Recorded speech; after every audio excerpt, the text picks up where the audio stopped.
Avant ça, au Proche-Orient, des nouvelles tout d'abord de la situation sur le terrain à Gaza.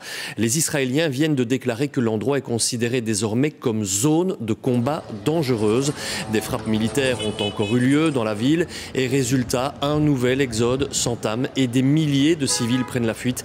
Ils sont dirigés vers des zones d'accueil qui ont été prévues pour eux dans le sud de l'enclave, mais il se dit déjà que les places ne seront pas suffisantes. Face à de telles situations, on tend alors l'oreille vers la diplomatie internationale et on est bien obligé de constater qu'on entend plein de déclarations, mais rien qui soit vraiment de nature à changer radicalement les choses. Prenez l'Europe par exemple, elle se réunit au Danemark, mais les 27 pays européens n'ont pas réussi à se mettre d'accord sur un message clair et dans le même temps, les Nations Unies vont se retrouver à New York, mais ça se fera sans doute sans le leader de l'autorité palestinienne car les États-Unis refusent son visa.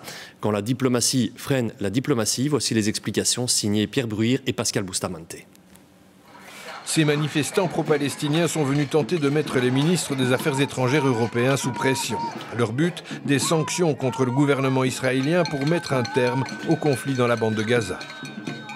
We want all the EU countries, all the EU leaders to take action and to do as much as possible, as much as they can to stop this genocide. And what they can do is they can make sanctions on Israel.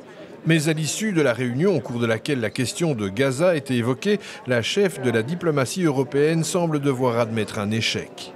It's clear that member states disagree on how to get Israeli government to change course. The options are clear and remain on the table. We have presented an option paper, but the problem is that not all EU member states are on board. Entre-temps, à New York, en préparation de l'Assemblée générale, les Palestiniens s'insurgent. La délégation de 80 personnes menée par le président Mahmoud Abbas s'est vue révoquer ses visas d'entrée par l'administration américaine.